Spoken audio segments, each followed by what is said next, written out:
What is up, guys? Today we did 2.3K and yesterday we did $1,900 in sales. And the crazy thing about it is that we started the store only 5 days ago.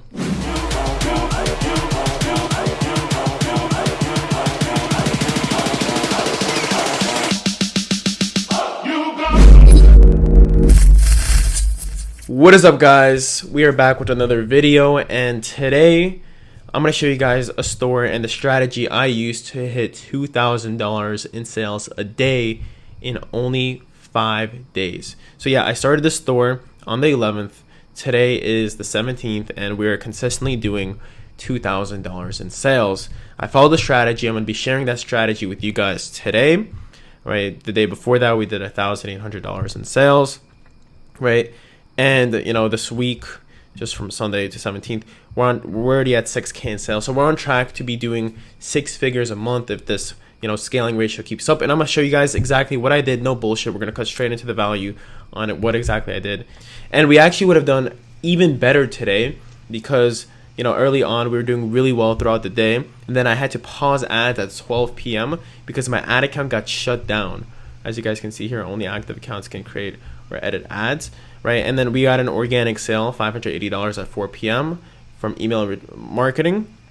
But we would have been getting sales throughout this entire day. And the crazy part about it is that we spent $477 today, and we got back $2,300, as you can see here. Okay, guys, so I'm gonna teach you guys right away the strategies I used to get up to $2,000 a day within only 5 days of starting a store. So what I did was I launched an interest sandbox campaign with 8 different interests and 9 different ad sets. What I do first is I find the interest for my niche, and in this case it was camping, and I create an ad with the normal basically other criterias, which is I only target US, Canada, and UK.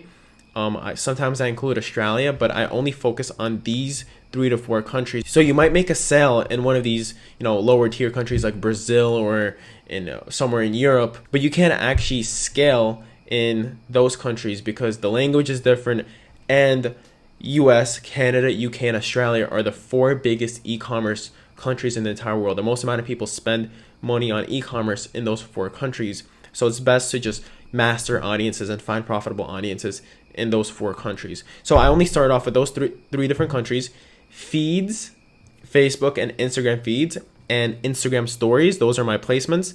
And only in the case where it's really obvious that the product is, for gender, I chose men. So those were my criteria, and it's the same everywhere. US, Canada, UK, feeds plus Instagram story, and men.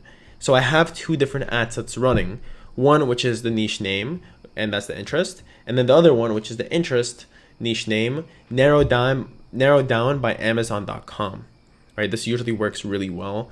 You guys should test it as well. If there's one thing you get out of this video, is you should test with narrowing down by Amazon.com instead of engaged shoppers.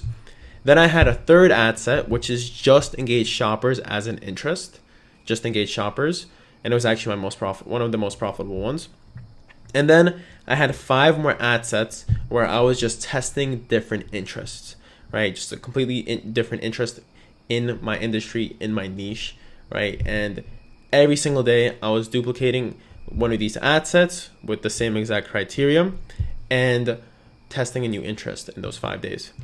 But more importantly is I launched with 2 different creatives. I had 2 different creatives running at the same time, 2 different videos under each of these ad sets. I was basically, both of them looked pretty good to me, and I was going to see which one does better. But yeah, I just explained this to you guys. I had 2 different video ads running at the same time for myself so I could see which one does better. And then I created a completely new campaign, which is my scale campaign. So let me just look at lifetime for this. So I created a scale campaign, and the ROAS on it was 3.12.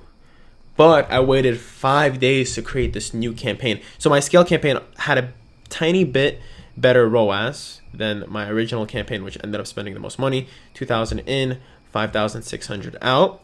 Right? The ROAS is okay, obviously really profitable, but I waited 5 days and I was testing new interests every day, and on the 3rd day I actually found one of the best interests.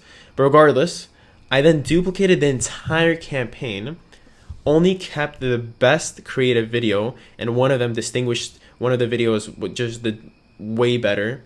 Like out of 33 sales, I think it did like 25, where it was just super obvious. This doesn't always happen, but I would still suggest choosing the best creative.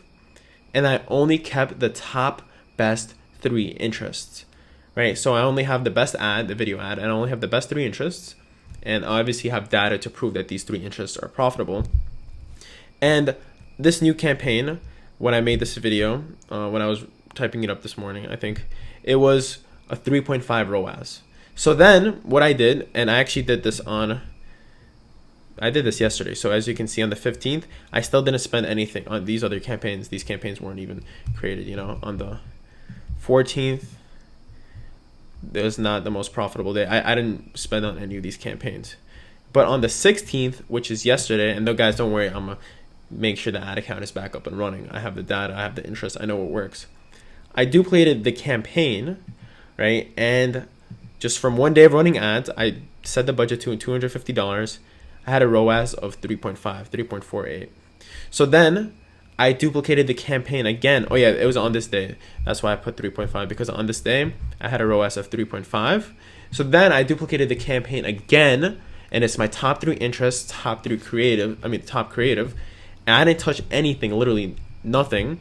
And today, at the beginning of the day when the ads were actually running, we were at a 9 ROAS, right? So again, both of these campaigns are exactly the same, right? Maybe this one will start working better. Actually, yeah, this one didn't do that well today, but on lifetime, both of them are exactly the same, top 3 interests and top creative.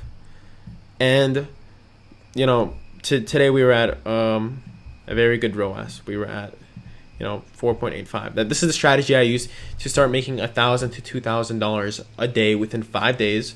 As you can see here, this is all within the span of 5 days. Started in the Sandbox campaign, created a scaling campaign, and really profitable. But now I'm not only going to show you guys what I did to reach $2,000 in sales, I'm also going to show you what you need to do next. By this time, I already have more than 2,000 people in my 75% video view audience, meaning more than 2,000 people watched 75% or more of the ad that I have, that I've been running, or any ad that I've been running. So what you need to do next, and what I was planning on doing today, and which I'm going to do in a new ad account, I'm going to keep you guys updated, is you need to set up a new campaign with these following ad sets. And for me, it was Canada and the US that had the most sales. I usually only stick to Canada and the US lookalikes, because those countries get the most sales for every single one of my stores, right? Regardless, these are the 5 ad sets that you need to create. You need to create video views, anyone who watched 75% or more, the top 1% in US and Canada, feeds and stories. Then a video view audience, anyone who watched 75% or more, 1 to 2% of your countries, and then 1 to 5% of those 2 countries, and then 5 to 10% of those 2 countries, and then 4 to 5% of those 2 countries. And if you launch this type of campaign, and you will see a ROAS, even beyond 10 ROAS. If you're doing 10 ROAS with cold interest, this campaign will do ridiculously well. This is the game plan you want to have to start scaling stores to $2,000 a day. You want to launch with cold interest like this. You want to have a PPE campaign running at the same time, which I don't. But regardless, you want to have a PPE campaign running, generating data. I knew I was going to go right into it and spend, $500 a day, $1,000 a day. Yesterday we spent $750 a day. I didn't, since I'm spending so much, I knew I was going to get enough data for my video view audiences. You guys, if you're spending little, since it costs much cheaper with PPE campaigns, page post engagement campaigns, to generate these video views, I would suggest having a PPE campaign.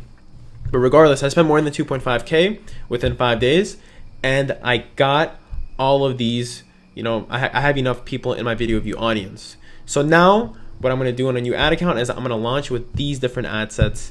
I hope it makes sense to you guys. But you're going to treat this campaign exactly like your interest campaign. You're going to be testing which audiences work, which ones are profitable, right? These are the percentages of countries that work best for me. 1% of a country, 1 to 2% of a country, 1 to 5% of a country, 5 to 10% of a country, and 4 to 5% of a country.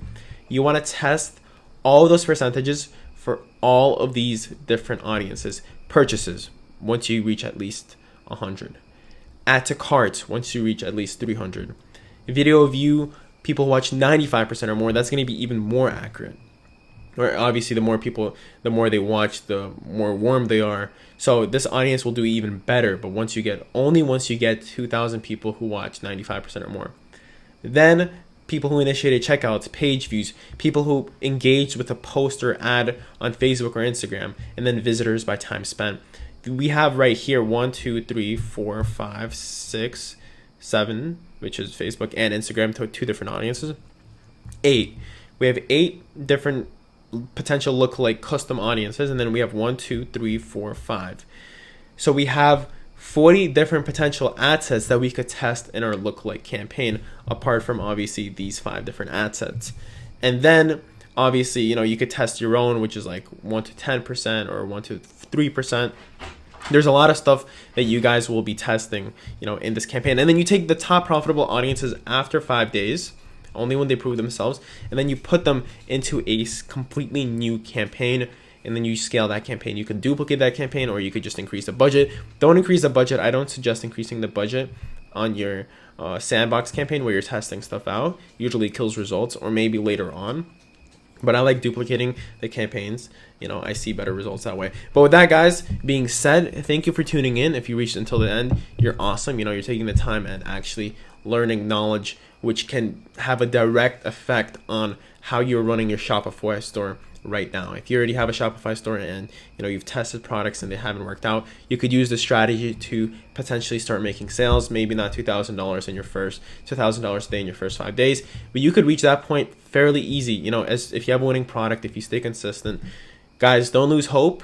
Or if you still haven't succeeded in dropshipping, for those of you guys who are just starting, I'm super excited, for you guys hopping in and getting in at Q4. In Q4, Amazon.com makes more sales than the first 3 quarters combined, because all these different holidays, Thanksgiving, Black Friday, Cyber Monday, New Year's, Christmas, you guys are going to make a crap ton of money. I'm going to make a fair enough money on the new stores, which I'm planning on launching, and these stores, which I'm planning on scaling. With that being said, guys, I wish you the best of luck. If you enjoy this video, please leave a like and subscribe so I can just blow up my YouTube, as quick as possible. And then if I'm seeing you guys are liking the type of stuff that I'm posting, I'm just going to be sharing, golden nuggets. I'm going to be sharing the knowledge. I don't care. I want you guys to succeed. Thank you for tuning in. I'll see you in the next video.